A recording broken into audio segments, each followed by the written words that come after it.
할렐루야. 우리 옆에 분 한번 인사하겠습니다. 사랑합니다. 축복합니다. 하고 인사하겠습니다.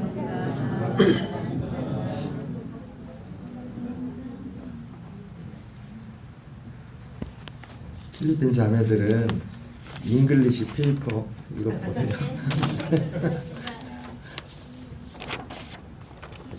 내용이 자세히 안 나와있어서 이거라도 봐야지. 뭔 소리인지 모르겠어. 오늘 봉독해드린 본문의 말씀을 중심으로 지금은 주의 권능의 날, 지금은 주의 권능의 날이라는 제목으로 하나님 말씀 전하도록 하겠습니다. 오늘 첫 번째 생각해 볼 것은 오늘 본문의 말씀은 성취될 예언의 말씀입니다. 무슨 말씀이라고요? 성취될 예언의 말씀. 이 성취될 예언의 말씀이란 것은 그때 기준으로 그런 것이고 지금은 이미 성취된 말씀입니다. 성취되었고 어떤 부분은 아직 성취되지 않은 그런 부분이 있습니다. 예수님께서 여기에 대해서 제가 그냥 하는 말이 아니라 예수님께서 그것을 말씀하셨어요. 이 말씀이 우리가 오늘 시편 110편 말씀이 예수님께서 성취할 그 말씀, 다윗이 그렇게 말했다고 말씀을 했습니다. 마태복음 22장 43절 44절을 우리 같이 읽겠습니다. 시작. 이르시되 그러면 다윗이 성령에 감동되어 어찌 그리스도를 주라 칭하여 말하되 주께서 내 주께 이르시되 내가 내 원수를 내 발 아래 둘 때까지 내 우편에 앉아 있으라 하셨도다 하였느니라. 아멘. 오늘 예수님께서 그 마태복음 오늘 22장 43절 44절 말씀을 해서 시편 110편의 이 사건이 다윗이 성령에 감동되어서 하나님이 다윗의 입을 통해서 예언된 성취될 예언의 말씀을 예언한 것이라고 예수님이 직접 말씀해 주고 있습니다. 그리고 거기에 나오는 시편 110편에 나오는 바로 주님 여호와께서 내 주에게 했던 그 주님이 바로 자기 자신이라는 것을 예수님께서 오늘 말씀해 주고 있습니다. 자, 그러면 우리가 구체적으로 먼저 이 성취될 말씀들, 성취될 말씀이었고 지금은 누군가에겐 성취된 그 말씀이 어떤 내용인지 한번 살펴보도록 하겠습니다. 시편 110편 1절 2절을 같이 읽겠습니다. 시작. 여호와께서 내 주에게 말씀하시기를 내가 내 원수들로 내 발판이 되게 하기까지 너는 내 오른쪽에 앉아있으라 하셨도다. 여호와께서 시온에서부터 주의 권능의 교훈을 보내시니 주는 원수들 중에서 다스리소서. 아멘. 여러분 이 말씀은 예수님에게 성취될 말씀입니다. 근데 이 말씀이 중요한 건 뭐냐면 이 말씀은 사실은 예수님과 관련된 모든 말씀이 왜 중요하냐면 그것이 나와 관련된 말씀이기 때문이에요. 여러분 예수님에 대하여 예언된 모든 말씀은 예수님에게는 이루어졌지만 완전하게 이루어졌지만 중요한 건 뭡니까? 그것이 나에게 이루어져야 돼요. 나에게. 오늘 이 첫 번째 우리가 생각해보는 대목에서 중요한 것이 그것이에요. 이 성취될 예언의 말씀이 먼저는 1차적으로 예수님에게 이루어질 말씀이지만 그 예수님에게 이루어질 말씀이 바로 우리 자신 각자에게 이루어질 말씀이기 때문에 여러분 예수님에게 이루어질 말씀이 나하고 상관이 없다면 별로 관심 가지고 별로 중요한 거 아니에요. 나하고 상관이 없으면. 근데 이 말씀이 왜 중요해요? 나하고 관계 있기 때문에 그래요. 이것이 내게 이루어지느냐 이루어지지 않느냐는 너무너무나 중요한 것이에요. 너무너무나 중요한 거예요.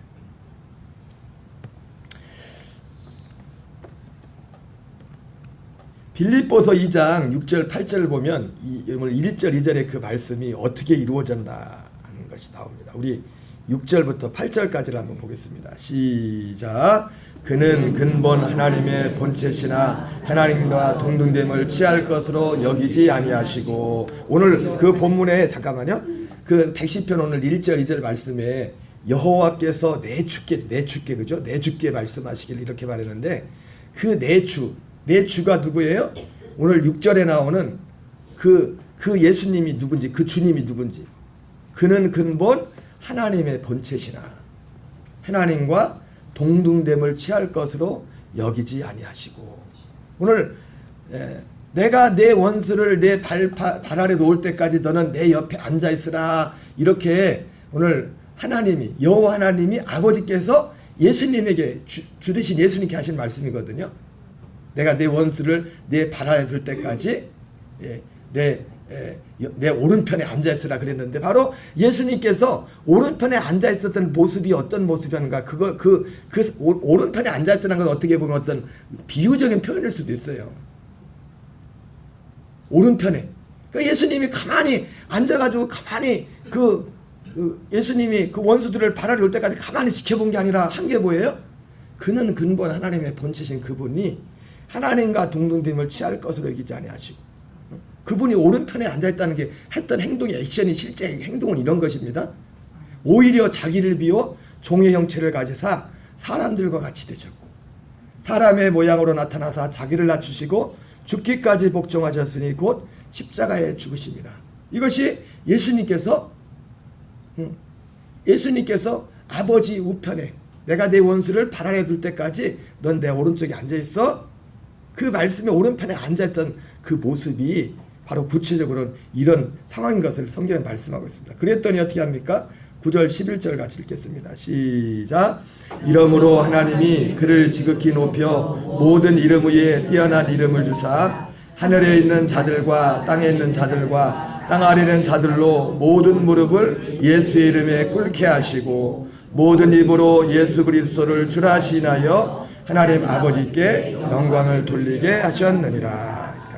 자, 그래서 오늘 첫 번째 이 시편 110편 1절 2절의 말씀은 첫째는 예수님에게 성취될 말씀인데 그런 내용이 지금 그런 내용입니다. 내 오른편에 앉아 있으라. 내 원수들이 발 앞에 놓을 때까지. 근데 그것을 빌립보서에서는 이런 내용으로 말씀하고 있어요.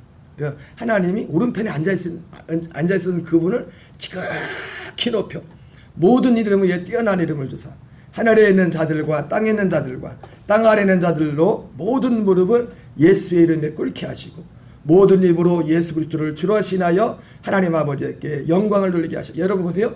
여러분 예수님은 아까 말했지만 원래 하나님이십니다. 원래 하나님이셨어요. 근데 원래 하나님이신 그분이 이 첫 번째 성취된 말씀은 뭐냐면 예수님이 주가 되심에 대한 성취입니다. 여러분 우리에게도 아까 말씀드렸죠. 예수님이 그냥 원래 주인이지만 실제로 세상 앞에서 예수님이 주가 되는 때는 어떻게 그전에는 아들이 나타나지 않았잖아요. 아들이 나타나서 실제로 세상의 주가 되기 위해서 어떻게 했습니까? 이런 액션을 한 겁니다. 이런 액션을. 그래서 이 오른편에 앉아있는 이분을 지금 오른편에 앉아있다는 거지. 그런 상황이에요. 예수님이 사도행전에 보면 그 죽은 자 가운데서 예수님을 부활해서 모든 믿는 자들의 주와 그리스도가 되게 하셨다고 했어요. 그래서 예수님에 대한 첫 번째 예언의 성취는 뭐냐면 성취될 말은 뭐 그분이 믿는 자들의 주가 되시는 거예요. 주가. 예수님이 그냥 주가 된 게 아닙니다. 주가 되신 게 아니에요. 이 죽음을 통해서 이 죽음의 고난을 통해서 예수님도 주님이 되셨다고요. 그래서 히브리서에도 뭐라고 표현하냐면은 이분이 죽음의 고난을 통해서 제사장이 된 것도 그냥 대제사장이 된 게 아니라 이 죽음의 고난을 통해 가지고 우리 모든 사람들의 대제사장이 되셨다고 말씀하고 있어요.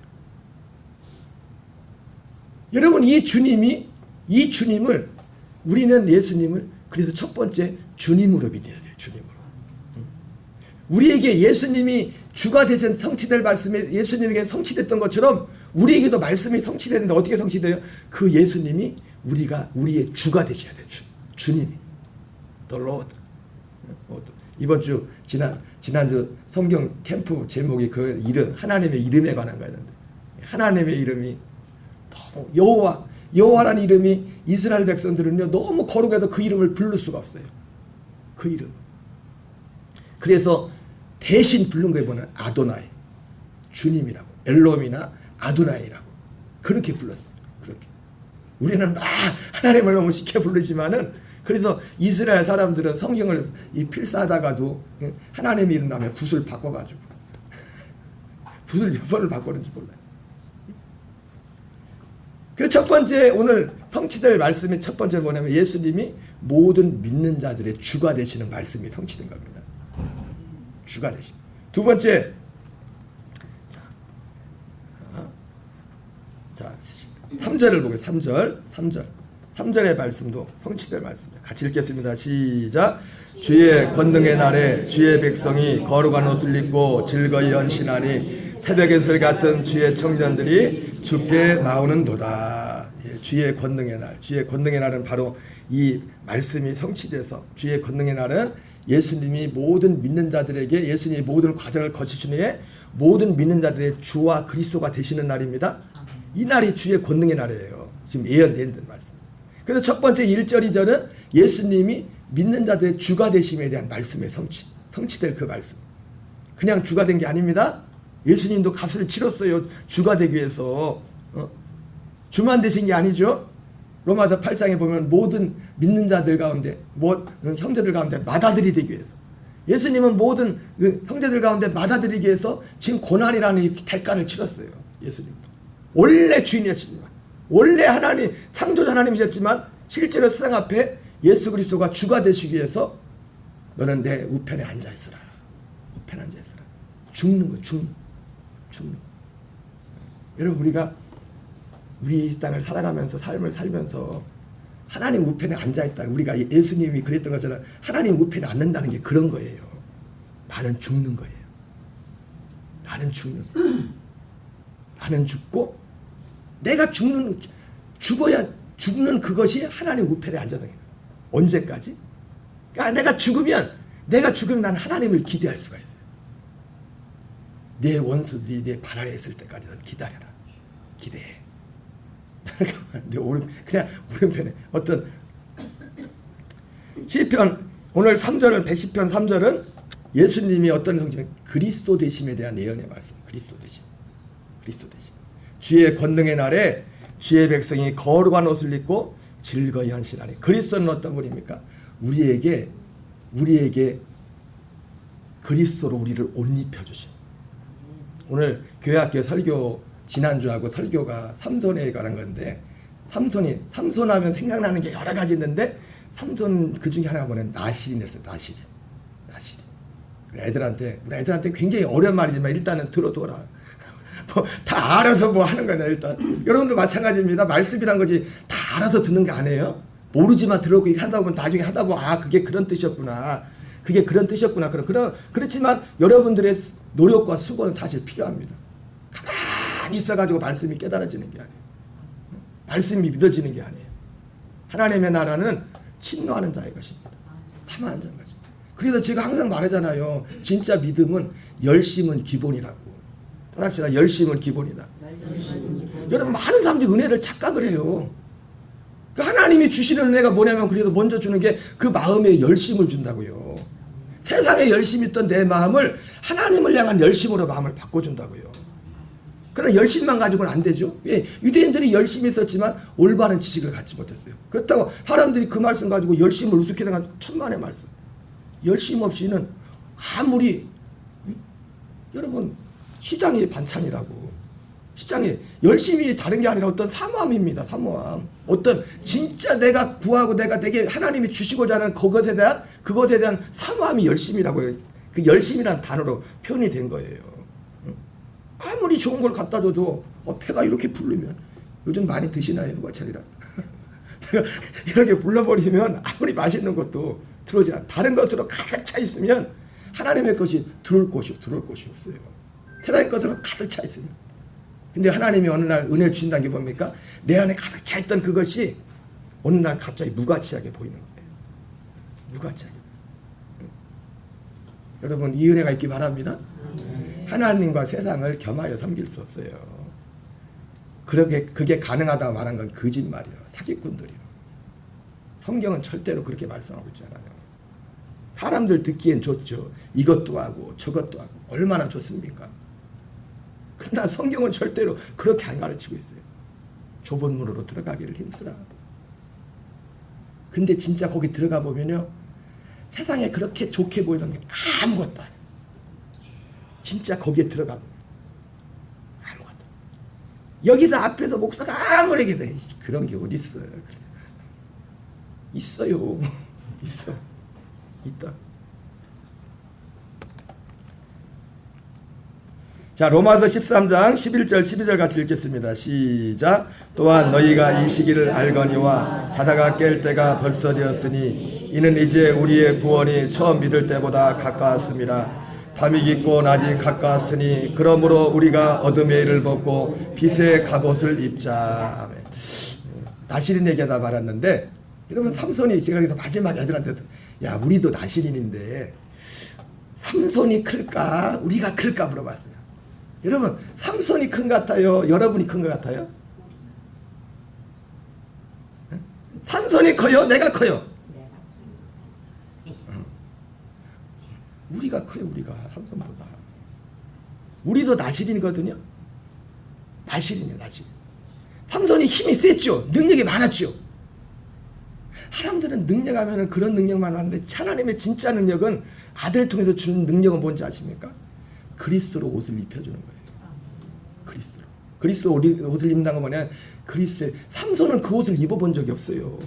히브리서 11장에 나오는 그렇게 우리가 기라성 같은 믿음의 사람들은 그 옷을 입는 날을 기대하기만 했지 그 옷을 입어보지 못하고 끝났다고요. 그 옷이 뭡니까? 하나님의 아들의 생명이에요. 그 옷이라고 표현됐지만 그 옷이 뭐냐면 그리스도의 생명이라고요. 그리스도의 생명. 그 생명으로 올리는 거. 그리스도라고 할 때는, 그래서 우리가 예수님을 그리스도라고 할 때는 그 그리스도라는 이름의 완성이 뭐냐면 그 생명이라고요. 생명. 우리가 제가 예수님 오셔서 십자가에 죽으시면서 이런 모든 과정을 다 거쳐서 마지막 완성, 그리스도의 이름에 하나님이 약속한. 그래서 사도 바울은 갈라디아에서 해서 아브라함이 전했던 그 복음이 이 그리스도가 어떤 그리스도라고 하냐면 성령의 약속, 성령의 선물이라고 했어요. 우리 안에 성령의 약속. 여기 보면 로마서 13장 11절 12절에 보면 빛의 갑옷을 입자. 삼손은 빛의 갑옷을 입어보지 못했어요. 다윗도 빛의 갑옷을 입어. 그 빛은 그리스도 안에 있는 빛, 그리스도 안에. 그리스도의 생명 안에 요한복음 1장에 나오죠. 이 생명은 사람들의 빛이라. 여러분 빛이 오지 천사들도 빛이 있습니다. 여러분 그거는 여러분 모든 이단들이요 천사들의 빛을 보고 생긴 게 모든 이단들이에요. 이게 참이냐 거짓이냐 신앙이 분별하는 오직 유일한 기준은 예수 그리스도예요. 예수 그리스도. 오직 은혜와 진리는, 진짜 은혜와 진리는 예수 그리스도로만 오는 겁니다. 근데 천사는 그걸 흉내를 내죠. 겉으로 많은. 근데 천사가 다 흉내내지만 할 수 없는 게 있습니다. 못하는 게 생명은 흉내를 못 내요. 생명. 아들의 생명. 이 생명은 아들 그리스도를 통해서 오는 겁니다. 그리스도를 믿는 믿음을 통해서. 능력, 사실은 능력은요, 진짜 능력은 이게 능력이에요. 이게는요. 하나님의 아들의 생명을 아는, 그 생명 안에서 사는, 그것이 하나님이 우리에게 주고자 진짜 능력, 권능. 자, 13절 14절 읽겠습니다. 시작. 낮에와 같이 단정해하고 방탕하거나 술 취하지 말며 음란하거나 호색하지 말며 다투거나 시기하지 말고 오직 주 예수 그리스도로 옷 입고 정욕을 위하여 육신의 일을 도모하지 말라. 여러분 이 시대에 진짜 나실인, 하나님 볼 때 나실인은 누구냐면 그리스도로 옷 입은 자만 나실인이에요. 그리스도로 옷 입었다는 거 뭡니까? 거듭난 겁니다. 옛사람은 갈라디아 2장 10절 말처럼 나는 그리스도에서 함께 십자가 못 박혀 죽었나니 그런 이제는 내가 사는 것이 아니라 오직 내 안에 그리스도께서 사는 것이라. 이 말씀이 성취되고 이 말씀 안에 살아가는 사람들이 이 시대의 그리스도인이에요. 이 시대의 그리스도. 나실인. 자, 그 다음에 4절 보겠습니다. 4절 시작. 여호와는 맹세하고 변하지 아니하시리라. 이르시기를 너는 멜기세덱의 세례를 따라 옛 제사장이라 하셨도다. 여러분 그래서 오늘 주님의 권능의 날이라고 했는데 우리가 어떤 사람이 주님의 권능 안에 있다는 게 뭐예요? 그 사람이 이 예수 그리스도가 그 사람에게 주가 되셨다는 겁니다. 주가. 그리고 주와 그리스도가 됐다는. 그리고 내가 지금 그분을 주와 그리스도로 섬기며 살고 있다는. 이거보다 더 큰 능력은 없어요. 모든 능력을 다 갖다. 이거보다 귀한 것은 없습니다. 이 또 능력 중에 권능 중에 권능이 뭡니까? 시편 110편 오늘 4절은 영원한 죄사함에, 영원한 속량에 대해서. 멜기세덱의 세례를 따라 영원한 제사장이라. 여기서 여긴 제사장이라고 했는데 정확히 말하면 대제사장입니다. 이걸 성경 히브리서에서는 대제사장이라고 말하고 있어요. 멜기세덱은 대제사장의 표거든, 상징이거든요. 원래 아론 계통을 따라 대제사장이 이어지는데 아론의 계를 따르지 않는.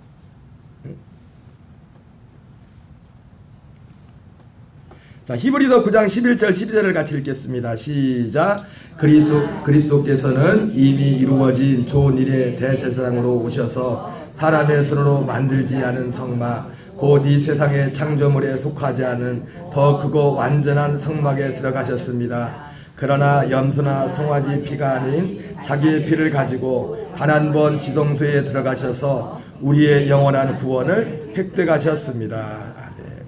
여기서 말하는 이것이 다윗이 이것을 노래할 때는 성취된 예언의 말씀이었지만 이거는 성취됐죠. 그래서 모든 사람에게 다 성취된 건 아닙니다. 예수님이 다 이루어 놓으신 건데, 영어 성경에 보면은 이거를 이 대제사장 오셔서 하시는 이 능력이 뭐예요? 여러분, 능력 중에 능력이 뭐냐면 영원한 속량, 영원한 속량을 받아. 나 오늘 개신교 교인들 중 많은 분들은 이 죄사함조차도 희미합니다. 구원파가 틀렸지만 구원파보다도 확신이 없어. 이 죄사함에 대해서. 영원한 속량, 영원한 제사, 영원한 제사, 영원한 제사. 여러분, 하나님의 권능, 하나님의 능력. 예수님이 공생애 때 그런 일이 있죠. 예수님이 많은 병자들을 고쳐줬는데 어떤 때는 손이 막 오그라든 사람 손을 펴주고, 근데 마침 또 예수님이 또 안식일 날 그런 일을 많이 하셨네. 그러니까 유대인들이 와서 막 딴지를 거리니까 예수님이 그때 하신 말씀 중에 이런 말씀이에요. 병자를 고쳐주면서, 야, 그때는 병자를 고쳐준 게 아니라 뭐라고 했냐면, 병을 고칠 때 내 죄사함을 받았느니라 이렇게 말했어요. 물론 거기서 말하는 죄사함은 영원한 속량을 말하는 게 아니에요. 그냥 그 사람이 아마 병의 원인이 죄 때문에 온 병이었나 봐요. 여러분, 병 중에는 어떤 진짜 죄 때문에 오는 병이 있습니다. 특별히 어린아이들 같은 경우는요, 몇 살, 옛날에 영성하시는 분들 보면은 그분들이 하신 말씀이 뭐냐면, 몇 살까지는 부모의 영향을 받는다. 부모가 잘못하면 그것을 애들한테 그 영향을 받고, 근데 몇 살이 지나가면 그때부터 이제 부모의 영향이 아니라 자기, 뭐 그런 말씀, 물론 성경에 뭐 그게 얼마나 정확하게 나은지 모르겠지만 그런 말씀들을 하셨는데, 어쨌든 그 사람 같은 경우는 자기 어떤 특정한 뭔지 모르지만 어떤 구체적인 어떤 죄 때문에 몸에 병이 온 것 같아요.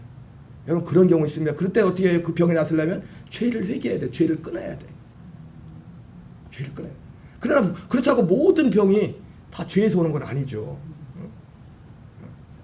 맨날 요즘 집사람이 걱정입니다. 내 얼굴이 띵글띵글해진다고. 스톱! 여기서 그만! 거기서 안 합니다. 여러분, 건강이란 게, 질병이란 것이 죄 때문에도 오지만은 맨날 먹기만 하고 운동을 안 하고 관리를 안 하면 몸에 병이 생기죠. 저를 위해 기도하시면 여기서 멈추게 해달라고. 주여, 저기서 멈추게 해주시면서.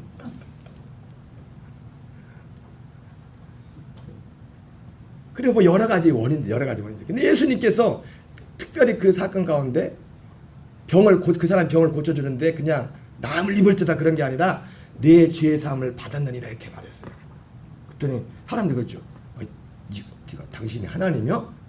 당신이 누구한테 죄를 사하고 뭐 그래? 그랬더니 예수님께서 그렇게 말씀하죠. 내 말을 들어봐라.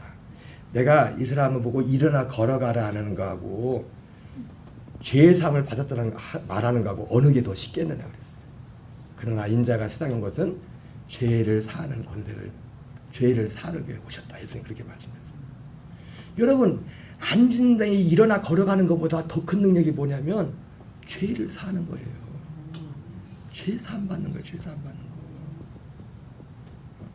그것도 영원한 죄 사함, 영원한 속량. 이게 주님의 권능의 날. 그분이, 그리고 영원한 죄 사함을 받은 자에게만 예수 그리스도로 주와 그리스도로 섬길 수 있는 그 은혜가 있는 것입니다. 시편 110편 5절 7절 읽겠습니다. 시작. 주의 오른쪽에 계신 주께서 그의 노하시는 날에 왕들을 쳐서 깨뜨리실 것이라. 온 나라를 심판하여 시체로 가득하게 하시고 여러 나라의 머리를 쳐서 깨뜨리시며 길가에 그의 머리를 드시리로다. 예, 오늘 5절 7절은 많은 경우에 학자들도 그 예수님이 재림하셔서 최후 어떤 심판에 관한 말씀들을 하고 있습니다. 이 부분은 그렇다면 이건 아직 성취되지 않은 거죠. 어쨌든 오늘 지금은 주님의 권능의 날이라는 것의 첫 번째 우리가 살펴본 것은 뭐냐면 이것은 성취될 예언의 말씀이다. 그리고 이 말씀이 중요한 거는 단지 예수님에게만 성취되는 것이 우리에게 성취되어야 돼요. 그것도 그냥 성취돼도 되고 안 돼도 돼. 그런 게 아닙니다. 반드시 우리에게 성취돼야 되는 거예요. 이 말씀이. 예수님에게 이루어진 것은 우리에게 다 똑같이 반드시 이루어져야 되는 거예요. 그리고 그것이 우리의 믿음이에요. 우리의 진짜 믿음. 자, 그러면 오늘 두 번째 살펴볼 것은 다윗과 주의 권능의 날입니다. 오늘 시편을 다윗이 성령에 감동되어서 이렇게 시편을 썼지만 아마도 이 시를 기록할 때 학자들은 다윗이 고난의 시간을 다 거치고 왕이 명실상부한 이스라엘의 왕에 대해서 그걸 취임식이라고 해야 되나, 왕도 임금이 대관식, 즉위식, 즉위식하는 그때 아마 썼을 것이라고 그렇게 합니다. 그래서 저는 이 시편을 보면서 우리가 두 번째 생각해 볼 게 뭐냐면, 그래서 다윗이 지금 왕위에 즉위하면서 지나간 어떤 시간들을 이렇게 다 보면서 만감이 교체했을 겁니다. 근데 다윗이 이 왕의 자리에 앉은 것은 마치 뭐와 같습니까? 다윗이 고난을 거쳐서 왕의 자리에 앉았잖아요. 많은 분들이 다윗을 그리스도의 모형이라고들 이렇게 말하는 분들이 있습니다. 그리스도의 모형. 다윗이 왕이잖아요. 예수님이 다윗의 후손으로 온댔잖아요. 그것은 다윗이 이 땅에서 육으로서 육신의 그 임금이었던 것처럼 주님은 만왕의 왕으로 온다는 거죠. 그리고 주님이 만왕의 왕이 되는 것도 아까 어떻게 만왕의 왕이 된지 살펴봤죠. 원래 만왕의 왕이지만 실제로 그분이 실제로 만왕의 왕 되시는 것은, 되셔서 실제로 그 역할을 하는 것은 그 오른편 앉은 그 과정을 거쳐서 그분이 그렇게 됐다고요. 그분도.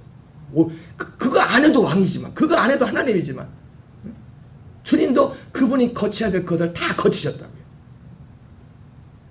다윗도 즉위식을 하면서 왕이 올리면서 다윗이 지난 날을 이렇게 살펴볼 때 다윗의 삶이 지금 이 시편 110편에 나오는 그 삶의 과정을 거쳐온 거예요, 사실.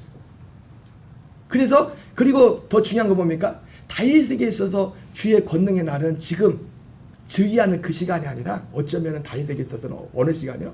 그 고난의 시간이었어요. 고난의 시간. 그 고난의 시간에 다윗은 하나님 우편에 앉아 있었어요. 우편에. 다윗 그 고난의 시간에 다윗은 거룩한 옷을 입고,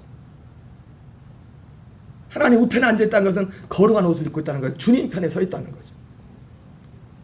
우리 시편 110편 3절을 다시 한번 읽겠습니다. 시작. 주의 권능의 날에 주의 백성이 거룩한 옷을 입고 즐거이 헌신하니 새벽의 슬 같은 주의 청년들이 주께 나오는도다. 예. 이 권능의 날은 아까 예언된 말씀, 예언의 말씀이기 때문에 성취된, 그리스도 안에서 어떤 그 약속이 성취된 그날이라고 했어요. 예언적으로는. 그러나 다윗을 놓고 볼 때는 주의 권능의 날이 단지 그 성취이 오히려 임금되고 임금으로 즉위할 때가 그게 주의 권능의 날이라고 하겠지만, 근데 사실 다윗의 삶을 보면 육신적으로는 임금이 되고 했지 모르겠지만은 임금 되고 나서 오히려 다윗의 삶이 더 고난이 많고 문제가 많았어요.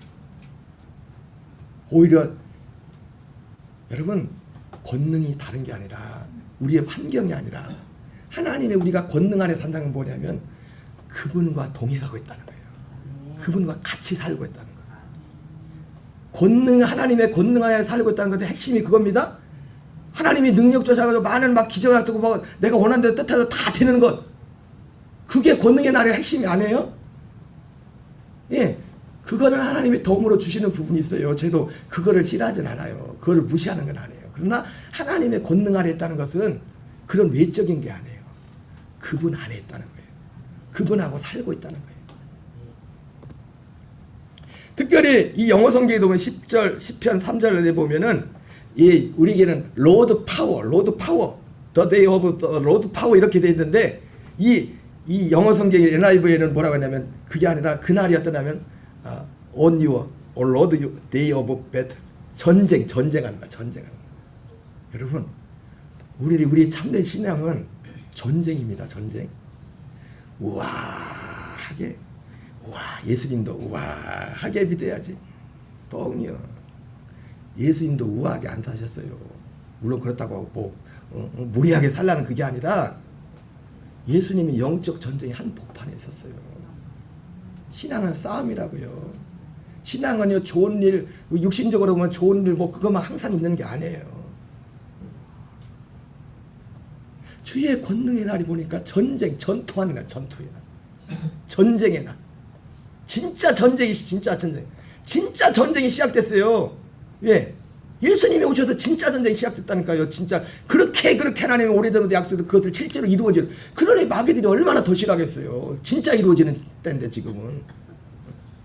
구약 시대는 그것이 이루어질 것을 기다리는 시대였고, 예수님이 오셔서 승천하시고서 오순절부터는 그게 진짜 이루어지는 시대가 되었다고요.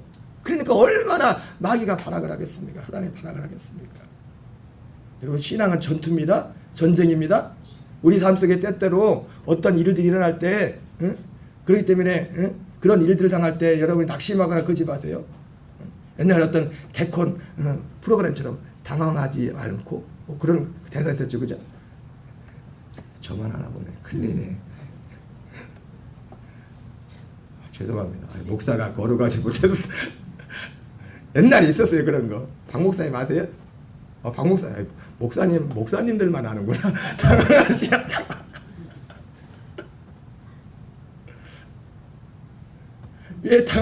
왜 여호수아 보고 두려워하지 말라고 해요?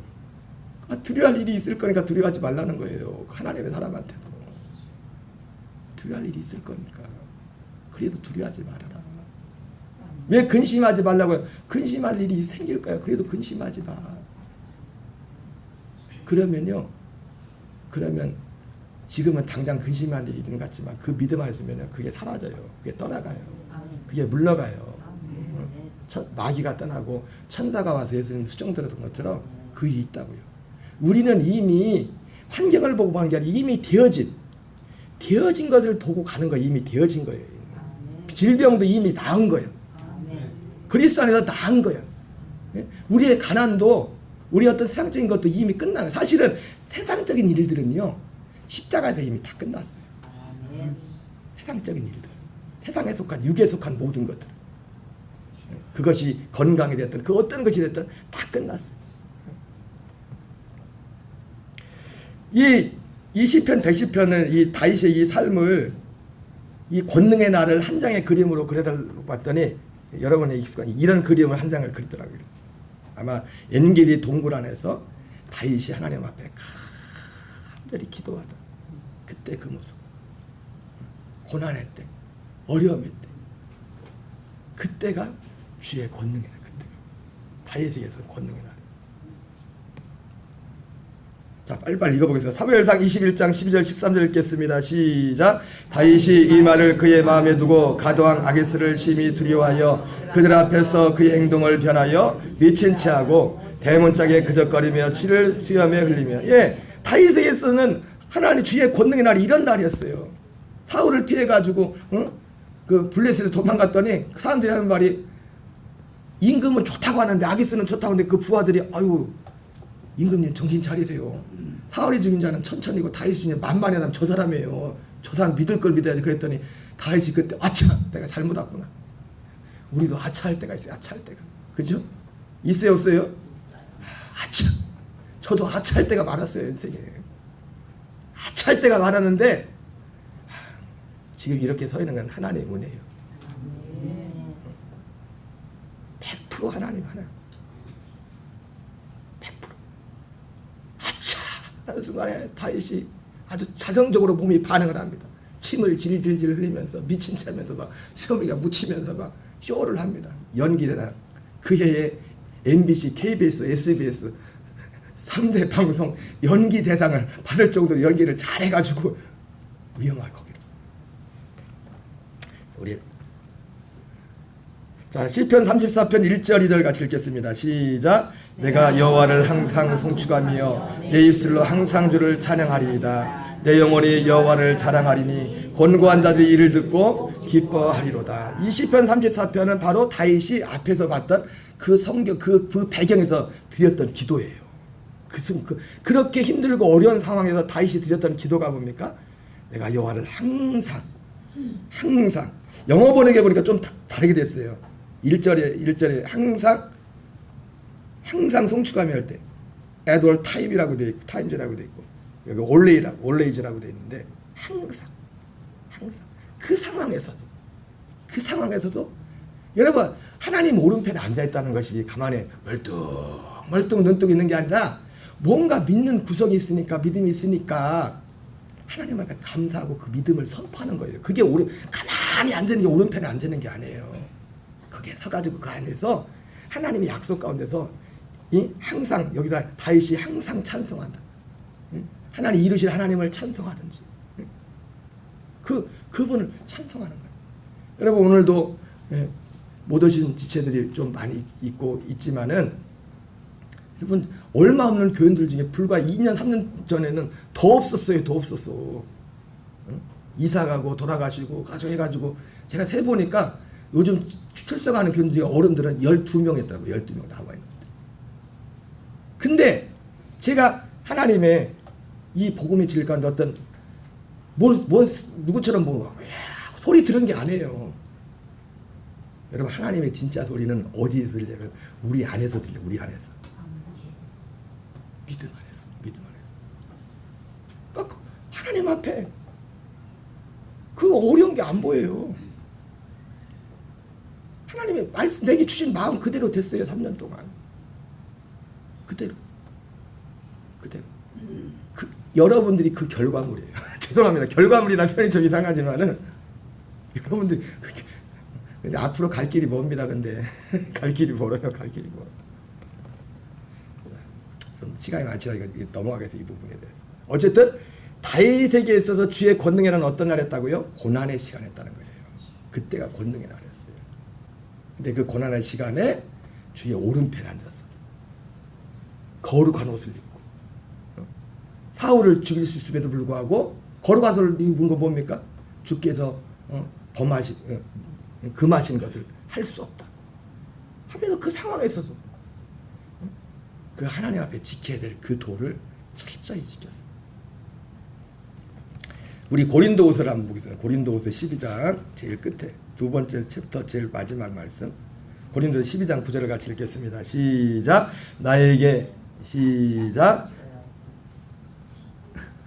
죄송합니다. 시작. 나에게 이르시기를 내 은혜가 내게 족하도다. 이는 내 능력이 약한 데서 온전하여 짐이라 하신지라. 그러므로 도리어 크게 기뻐함으로 나의 여러 약한 것들에 대하여 자랑하리니 이는 그리스도의 능력이 내게 머물게 하려 함이로다. 여러분 내가 약하면 이 말씀은 내가 약하면 그리스도의 능력이 강하다 그런 차원이 아닙니다. 그리스도의 능력은 나와 별개로 그 자체로 능력이에요. 제가 아까 말씀드린 것처럼 그런 어떤 목회자로서 그런 어려운 그런 상황 속에서도 제가 제 자신 때문에 눈에 어떤 보이는 것 거기서 왔다 갔다 하지 않은 이유가 뭐냐면 그리스도 그분의 완전함이 병 고치고 어떤 눈에 보였던 그런 능력을 행하는 그 모든 거 합친 것보다 더 큰 능력은 뭐냐면 그분 자신입니다. 그분 자신과 그분이 하시는 일. 그분이 하시는 일은 하나입니다. 진짜는 한 사람 한 사람 우리를 그리스도로 옷 입게 하는 거예요. 그리스도로 살도록 하게 하는 거예요. 내가 약하면 능력이 많이 오겠지. 그거 안 해요. 그냥 그게 아니라 그거 여기서 말하는 건 그걸 말하는 게 아니라 그리스도의 능력 자체. 그 능력 자체. 약속. 언약. 그 안에서 제가 마태복음 13장 23절, 마태복음 6장 34절, 33절, 마태복음 24장 31절에 그 말씀을 하나님 주셔서 그 말씀으로 그 말씀 자체가 되게 믿음이 돼요. 여러분 진짜 예언의 말씀은요. 예언의 말씀이 뭔지 아세요? 그 약속이 내게 믿어질 때 그게 예언이에요. 그게 예언. 그 예언. 그리스도 안에 그리스도가 예언의 성취시고 진짜 모든 예언의 성취는. 그래서 그 약속 안에 하나님의 모든 것들. 그래서 마태복음 28장 보니까 하늘과 땅의 모든 것을 내게 주셨어요. 뭐 때문에요? 예수 그리스도를 통해서 이루시는 그 약속 때문에. 하늘과 땅의 모든 권세를. 사람들 근데 그 눈에 보이는 그 권세만 했지 내가 너에게 가서 본반 모든 걸 가르쳤지 거기에는 관심이 없어요. 그분의 능력에만 관심이 있지. 근데 진짜 능력은 거기에 있어요. 자, 마지막으로 넘어가겠습니다. 세 번째. 자, 근데 지금이 중요한 거 뭡니까? 지금이 주의 권능의 날이에요. 지금이. 고린도서 6장 1절 읽겠습니다. 시작. 우리가 하나님과 함께 일하는 자로서 너희를 권하노니 하나님의 은혜를 헛되이 받지 말라. 이르시되 내가 은혜 베풀 때 너희에게 듣고 구원의 날에를 도왔다 하셨으니 보라 지금은 은혜 받을 만한 때요 보라 지금은 구원의 날이로다.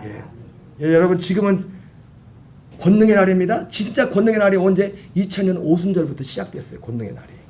그 권능의 날의 핵심 뭐라고 했어요? 그리스도로 옷 입고 사는 날이에요. 그래서 주와 하나 되어 사는 날. 그 날이 시작되었다고. 근데 그 주의 권능의 날에 가장 경계해야 될 게 뭐예요? 은혜를 헛되이 받지 말라. 잘못된 은혜를 받지 말라. 하나님의 진짜 은혜의 결과는 뭡니까? 결과는 반드시 인풋이 있으면 아웃풋이 있어요. 내가 잘나고 똑똑해서가 아니에요. 이건 사람 됨됨에 달리는 게 아닙니다. 내가 뭘 믿느냐에 달리는 거예요. 복음은 하나님께 달리는 거지 내게 달리는 게 아니에요. 얼마나 잘 배우고 똑똑하고 그 사람 그걸 결정하는 게 아니에요. 내가 뭘 믿느냐. 그것이 나를 만드는 거예요. 하나님을 믿어도 내가 어떤 하나님을 믿느냐 그것이 나를 만드는 거라고요. 나에게는 절대로 내가 나되면 그 사도 바울이 그러잖아요. 나의 나되는 것은 내게 된 게 내가 뭘 잘난 게 아니라고 오직 100% 하나님의 은혜라고. 진짜 나의 나됨 진짜 하나님이 기뻐하시는 그 존재되는 것은 나로 인해 되는 게 아니라 그분으로 되는 거예요. 그분으로. 그게 그분으로 된다. 구체적으로 어떻게 해요? 그분이 이루신 그 복음을 믿음으로. 보라 지금은 은혜 받을 만한 때요. 보라 지금은 구원의 날이로다. 바로 여기서 말하는 그 은혜 받는 때 바로 구원의 날. 이것이 주의 권능의 날이에요. 권능의 날.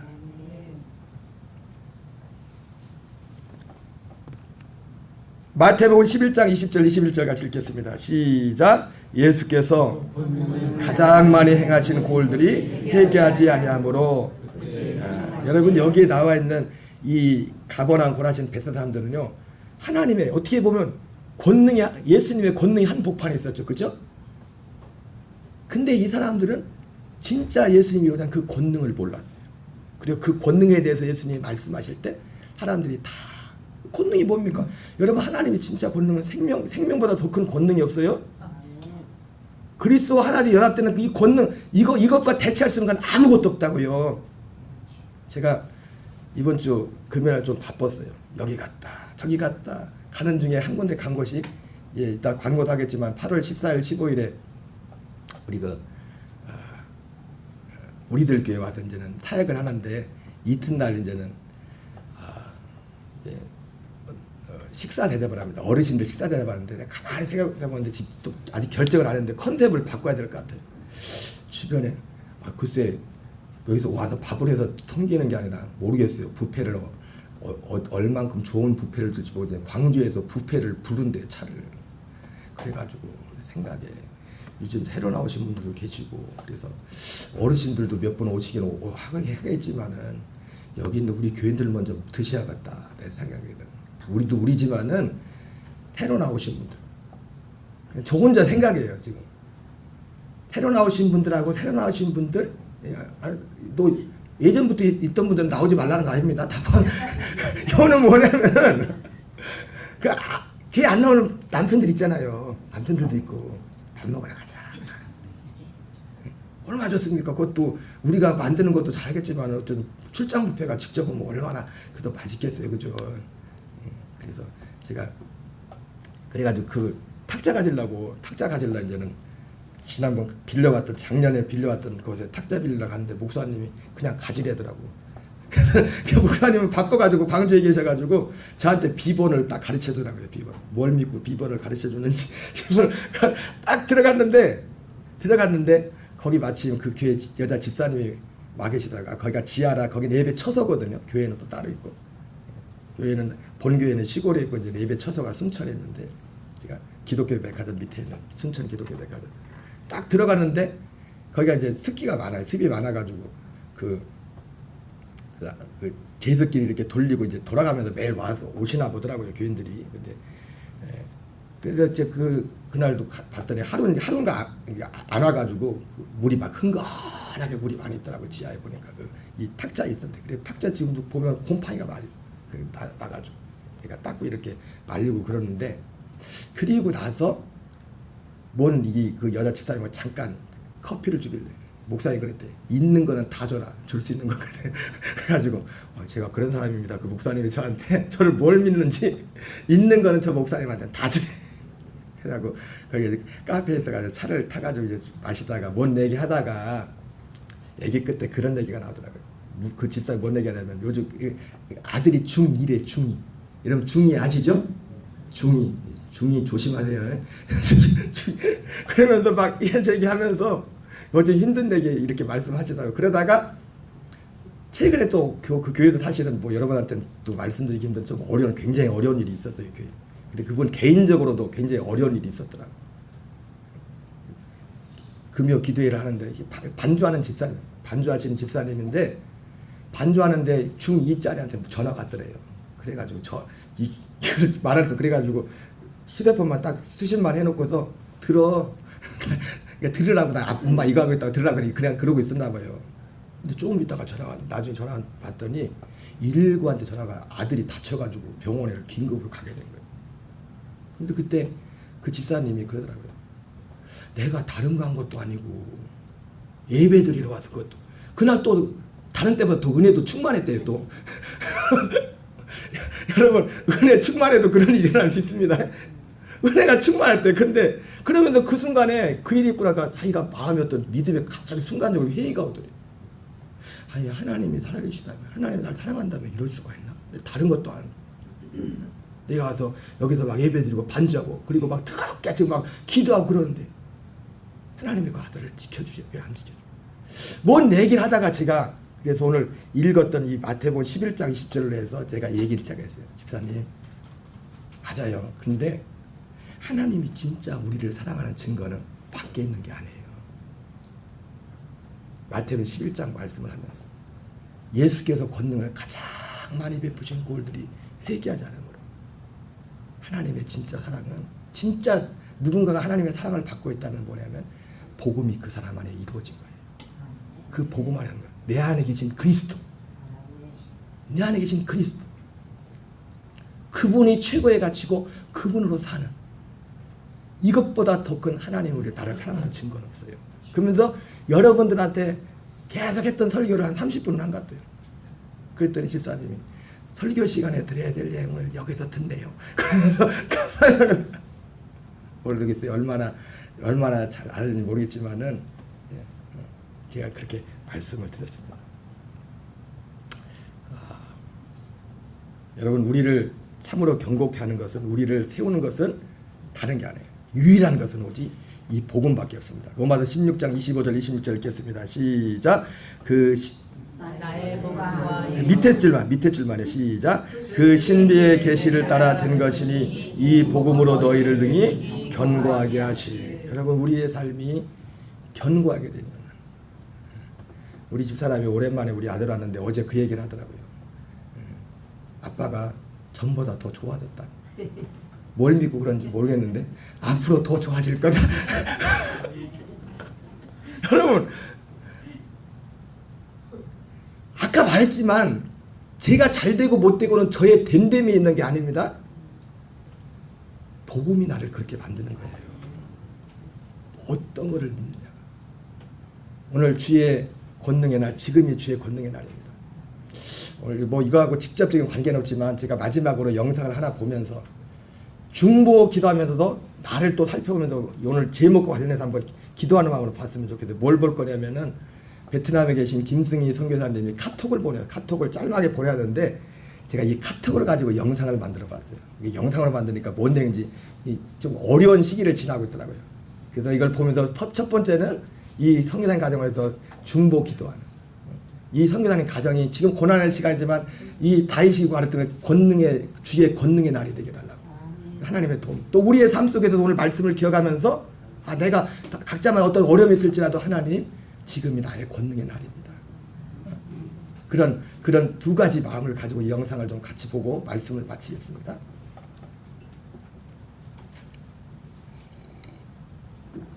안녕하세요. 오늘 저희가 함께 살펴볼 자료는요, 청취자님께서 보내주신 베트남에서 사역하시는 한 가족의 기도 편지입니다. 이게 참 개인적이고 솔직한 내용이 담겨 있더라고요. 네, 이 편지를 읽어보면 그 베트남에서의 오랜 사역 활동하고 또 한국에 있는 자녀들의 교육이라든지 복지 문제, 이 사이에서 정말 어려운 결정을 앞두고 계신 상황이 그대로 느껴집니다. 그야말로 한 가족의 중대한 기로에 서 있는 거죠. 맞습니다. 특히 편지에 나온 그 자녀들 건강 문제요. 그리고 또 정체성에 대한 고민, 이런 것들이 한국행을 고려하게 된 아주 결정적인 이유로 보여요. 뭐랄까, 신앙의 기반에서 해외 생활, 보통 사역이라고 하죠. 그런 길을 걷는 분들이 마주하는 현실적인 어려움들, 또 가족의 미래를 위한 그 선택의 무게가 고스란히 느껴지는 내용이었습니다. 그럼 이 가족이 지금 처한 구체적인 상황하고 또 그분들의 간절한 기도 제목들을 좀 더 자세히 들여다볼까요? 아이들이 아주 어릴 때, 그러니까 3살, 5살 때 베트남으로 가서 거의 10년 가까이 살았다고 해요. 네, 그렇죠. 그래서 이제 계획은 아버지는 베트남에 남으시고 어머니가 아이들하고 같이 한국으로 가서 학업을 지원하시려는 그런 계획을 세우고 계십니다. 그 결정을 내리게 된 배경에는 크게 2가지 이유가 있는 것 같아요. 첫 번째는 역시 아이들 건강 문제인데 특히 치아 문제가 좀 심각하다고 하셨어요. 편지에도 이곳에서 치료를 하고는 있는데 저희가 감당하기 어려운 치료비를 감당해야 하는 문제라고 아주 솔직하게 적혀있더라고요. 네. 그러니까 선교지에서의 의료 접근성이나 비용 부담, 이런 게 진짜 현실적인 문제로 다가온 거죠. 네, 맞아요. 그리고 건강 문제만큼이나 부모로서 참 마음이 쓰이는 부분이 바로 이 아이들 정체성 문제인 것 같습니다. 그게 비교적 외진 곳에서 생활을 하다 보니까 하나님의 자녀로서의 정체성, 이게 좀 약해지는 걸 느끼신대요. 그렇죠. 편지에서도 정체성이 많이 약해지고 있는 것을 볼 때 힘들지만 이런 표현이 나오는데 이제 아이들이 청소년기에 접어들었잖아요. 부모님만의 힘으로는 이걸 이끌어가기에 한계가 있다, 이렇게 판단하신 것 같아요. 맞아요. 어떻게 보면 그 제3문화 아이들, TCK라고 하죠. 그런 아이들이 겪는 소속감의 어려움 같은 게 신앙적인 고민하고 맞물리면서 더 크게 다가왔을 수도 있겠다 싶어요. 그렇겠네요. 교육 문제도 꽤 구체적으로 계획하고 계시더라고요. 네, 지금 베트남에서 중학교 2학년, 초등학교 6학년 과정을 마쳤는데 아시다시피 베트남 학기가 한국보다 한 6개월 정도 빠르거든요. 네. 그래서 2026년에는 한국 학년 기준으로 하면 중학교 1학년, 중학교 3학년으로 편입을 해야 하는 그런 상황인 거죠. 그리고 또 아이들이 태어난 곳이 전주인데 거기서 학교를 다니고 싶어 한다는 그런 소망도 있고요. 근데 그 계획에도 현실적인 어려움이 또 있나 봐요. 그 포항에 있는 한동중학교, 거기도 상담을 받아보셨는데. 네, 맞아요. 거기가 이제 선교사 자녀 학비 감면 혜택이 있잖아요. 한 60에서 70% 정도? 네네, 꽤 크네요. 근데 그럼에도 불구하고 기숙사비가 월 70만 원 정도는 부담해야 하니까 이게 좀 어렵겠다, 이렇게 판단하신 것 같아요. 그렇죠. 월 70만 원이면 정말 큰 부담이죠. 그래서 이제는 전주 쪽으로 알아보고 계신 것 같은데 뭐 상황에 맞는 집을 구하는 문제라든지 또 어머니가 아이들 돌보시면서 베트남을 오가야 하는 문제라든지 이런 현실적인 부분들에 대해서 하나님의 인도하심을 구하고 계신 그런 모습입니다. 네, 그리고 편지 전체에서 그 역대하 4장 10절 말씀 있잖아요. 원컨대 주께서 내게 복에 복을 더하사 나의 지경을 넓히시고 주의 손으로 나를 도우사 나로 환난을 벗어나 근심이 없게 하소서. 이 구절이 계속 반복해서 인용되는 게 참 인상 깊었어요. 네. 야베스의 기도라고 알려진 구절이죠. 맞아요. 이게 단순히 그냥 사역의 확장, 지경을 넓히시고 이것만을 구하는 게 아니라 지금 당면한 현실적인 고난, 환난을 벗어나 근심이 없게 하소서, 이 부분까지 함께 간구하는 내용이잖아요. 그러니까 이 가족이 처한 어려움을 정말 극복하고 싶고 또 사역과 가정 모두에게 좀 더 나은 미래가 펼쳐지길 바라는 그런 간절함이 이 기도에 다 담겨 있는 것 같습니다. 네, 오늘 청취자님 덕분에 함께 살펴본 이 기도 편지는요, 결국은 신앙, 그리고 소명, 또 부모로서의 책임감, 이런 것들과 또 냉정한 현실 사이에서 길을 찾아야만 하는 한 가족의 깊은 고민을 우리에게 보여준 것 같습니다. 그렇습니다. 정말 가족의 안녕을 위한 어려운 선택 앞에서 또 문화적인 차이라든지 재정적인 한계를 넘어서려는 그런 노력들, 그리고 개인적인 소명과 현실적인 필요 사이에서 어떻게 균형을 잡을 것인가 하는 문제들, 이게 어쩌면 우리 모두가 어떤 형태로든 마주할 수 있는 그런 보편적인 질문을 던지고 있다고 생각해요. 네, 청취자님께서는 이 편지를 다시 보시면서 어떤 생각이 드셨을지 궁금하네요. 이 가족의 상황이나 고민이 어떻게 다가오셨는지요? 마지막으로 이런 질문을 한번 던져보고 싶습니다. 여러분이 가진 어떤 신념이나 소명 같은 깊은 헌신과 또 사랑하는 이들, 특히 자녀들의 당면한 현실적인 필요 사이에 과연 어떻게 균형점을 찾아가야 할까요? 특히나 이제 문화가 다르고 또 재정적으로 어려움이 있는 그런 환경 속에서는 이게 더욱 쉽지 않은 문제일 텐데요. 우리가 숭고하게 생각하는 그런 해외에서의 봉사나 사역, 그 이면에 따르는 어쩌면 잘 보이지 않는 그런 희생과 고민들에 대해서 한 번쯤 생각해보는 계기가 되었으면 합니다.